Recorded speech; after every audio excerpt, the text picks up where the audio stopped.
All right, welcome back to Legalise Vaping by Legalise Vaping Australia. I'm Emilio Garcia, and I'm here with the campaign director, Brian Marlow. G'day.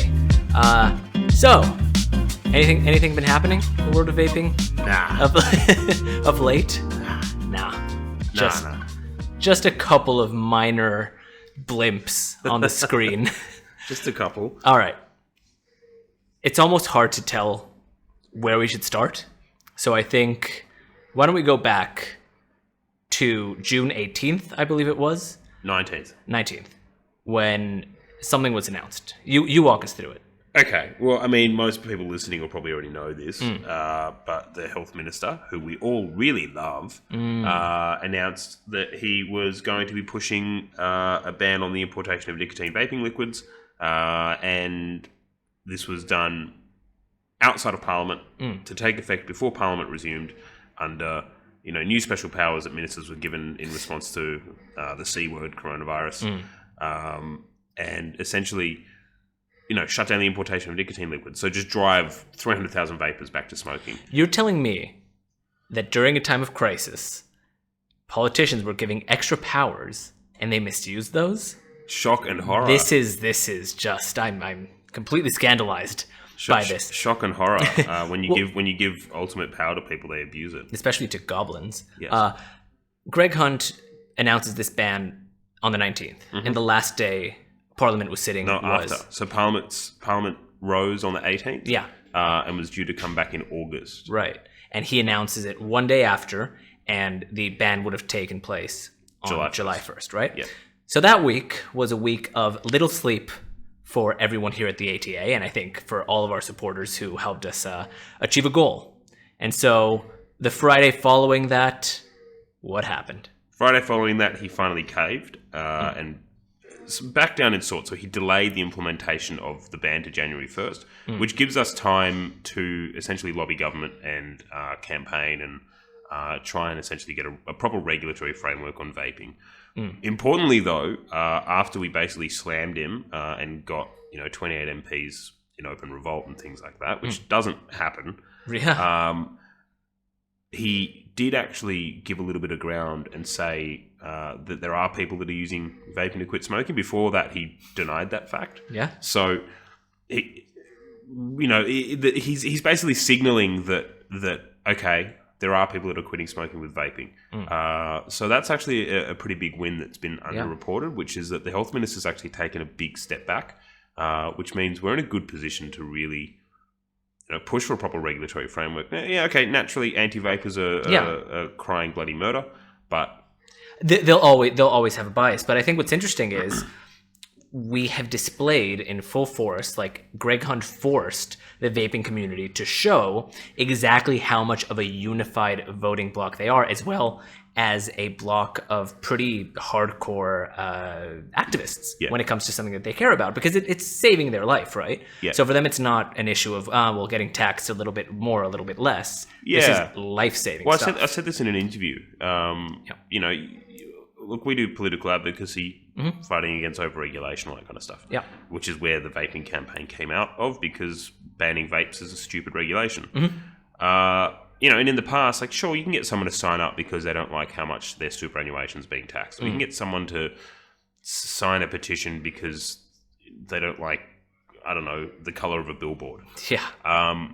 But that's about as far as it goes. But vapors are way more engaged and way more motivated because not only is this a product that they like, it's a product that they credit with saving their lives. Correct. And all of a sudden you get a health minister who's not representing his party, by the way. The party broadly supports vaping. Correct. Who's going against his own party, working with unelected bureaucracies, of which, if you actually look up some of these people on Twitter and look at their profiles, they're pretty anti the Liberal Party as well. Like, they've got the blue watermark. And, right. They like, when they're not posting about anti-vaping stuff, they're posting about how truly awful the government that's currently in power is. So it's like, who is this health minister picking as his allies here, right? Interesting. Like, people that hate his own government and his own colleagues. Like, who is this snake? Well, I think snake is a good word for it, because it really hasn't stopped there, has it? So, of course, we got this postponed, and we're kind of in a, probably accidentally, Greg Hunt has put us in the best place we've ever been to get this across the line and to legalize it. It's still a fight. It's not over till it's over. Yeah. But then he really didn't stop, did he? Because No. now we had the release of a study, which you'd think... We had a study from a department that you'll tell me that you know how to pronounce very well. And generally, when these studies come out, the idea is to give us all of the relevant data in a very digestible way in order to make the best possible... to implement the best possible policies to make health better across the country, right? Is this what happened? You're very innocent. Yeah, look, theoretically, departments are meant to basically just aggregate data and present data as facts. Yeah. But all departments, whether you agree with their biases or not, they're always biased. Every department has a bias, whether they cop to it or not. So, yeah, the Australian Institute of Health and Wellness, or Wellbeing, one of the two, every 3 years, they release data on smoking, drug use, alcohol use, and all that kind of stuff. And for the first time, they've included vaping in that. Now, naturally, in the last 3 to 4 years, vaping use has increased. Of course it has, because vaping is a successful way to quit smoking, and it's appearing as a legitimate industry in Australia and a legitimate product, and it's helping millions of people quit around the world. And it's also relatively new as a technology. It's relatively new as a technology. So you had this report that was dropped yesterday that goes, oh, well, vaping use has increased, and that's a bad thing. What they ignore is that pretty much, quantity for quantity, the reduction in smoking rates you're seeing matches quite closely to the increase in vaping rates. So it's like, let me do some quick assessments here. I wonder what's going on. So it was like around 400 to 500. Yeah. So you see smoking rate reductions within specific age groups, and then you see in those same age groups that there's people vaping in roughly the sort of same numbers. Now, there's a little bit of course, little bit of variation, but it paints a pretty clear picture. Right. But you get this weird thing where anti-vapors are patting themselves on the back because smoking rates have fallen slightly, yet denigrating vaping because vaping use has gone up. To which my response is, well, one, those are people that are not smoking, so that's a net win. No credible person in this policy space disagrees that vaping is less harmful. Yeah. Even hardcore anti-vapors agree it's less harmful, but they just, for some reason, still don't. They do mental gymnastics to get to the point exactly. that it's bad. Yeah. Yes. So, to the issue of there are more people vaping, it's like, yes, it's like before PlayStation 1 existed, there was no PlayStation 1 use. Right. And then it was created, and there was a PlayStation 1 epidemic. It's like, yes, when a new technology exists, naturally... It gets adopted. It gets adopted if it's good. Yeah. And an increase from 0% will always be large. Yes. So when you see dodgy figures that are being pushed in the media, and unfortunately a lot of journalists nowadays just really give journalism a bad name. So you'll see young adult vaping epidemic, and it's like, okay, and they'll say it's increased by 78% or 80% or something like that. It's like, okay, but if you're going from 2 people to 3, then yes, the increase looks alarming. Correct. But it's 3 people. So when they say there's been 100% increase in this one particular subset of an age group on this one particular thing, it's like, okay, but how many of those people were doing that before? Was it 5 and then it went to 7? Correct. Or it was 5 and it went to 10 or something like that? In that case, that's not actually... They're presenting the evidence in a way that makes it seem like vaping is bad. And the reason that they have to play all these gymnastics and present the data in such an odd way, especially choosing different standards of how you present different data points, is clearly because you cannot defend an anti-vaping position when you look at the facts. Yeah. That's just been shown over and over and over to be true. Just on Twitter the other day, I was talking to, I think it was an AMA representative from WA, who, again, was talking about, there's no evidence that vaping is a significant contributor to helping reduce smoking rates and all that kind of stuff. And I just asked him flat out, I said, yes or no, do you think vaping is less harmful? Yes or no, do you think vaping helps people quit smoking? Yeah. And he wouldn't give an answer. Of course. Because when it comes to yes or no, black or white answers on something that's pretty clear, they will dodge and... Correct. Yeah, try and avoid the issue. Well, also the problem, Brian, is that you are a highly paid lobbyist. Oh yeah, I like that one. Well, that's another thing. So like Sarah Victoria, White from Cancer Council. Oh no, sorry, Quit Victoria. Who have been incredibly successful, according Yeah, to the latest figures. Jesus. According to her, I'm a highly paid individual. Which okay, I mean, I'd like to receive the same kind of money that people that work for, say, Quit Victoria and Cancer Council and stuff earn. That'd be great. But again, like regardless of that, they don't actually engage on the issue. They just go with the tax. Correct. So let me defame Brian Marlow as somehow just in it for the money or doing the bidding of big tobacco instead of actually engaging with him on the issue. Correct. Which is, we've made a couple of kind of like, let's say for the sake of arguments on this podcast. So one was, we know that vaping is 95% less harmful than cigarettes. Yes. But if it was 1% less harmful, wouldn't that still be a good alternative? Yes. Here, another hypothetical is, what if you were a shill for big tobacco, which is kind of strange to think that you'd be a shill for big tobacco by pushing a product that replaces theirs.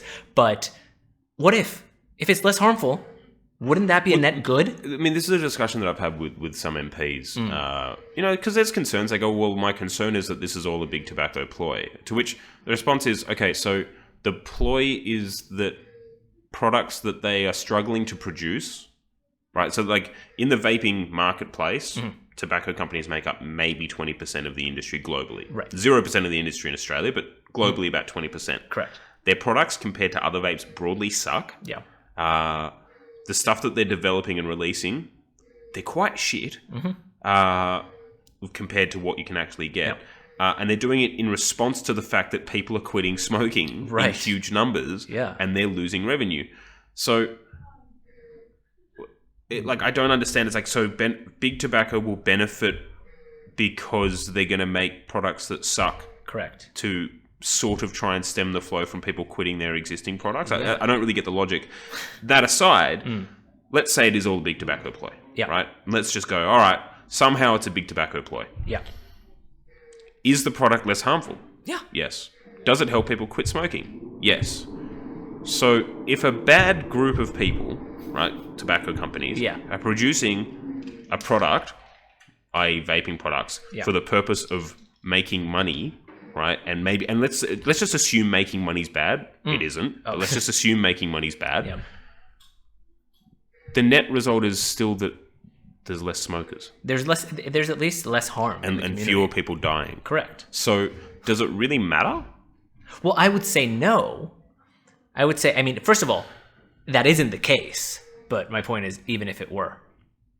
But that's what I'm saying. So like let's just go through the weird mental gymnastics that anti-vapors go through, which is, it's all a big tobacco ploy. It's like, okay, so big tobacco is producing shitty products that suck compared to the existing products in the vaping industry and will never be as good. Correct. Which is why they're trying to create regulatory hurdles that only benefit them and screw over the competition. Correct.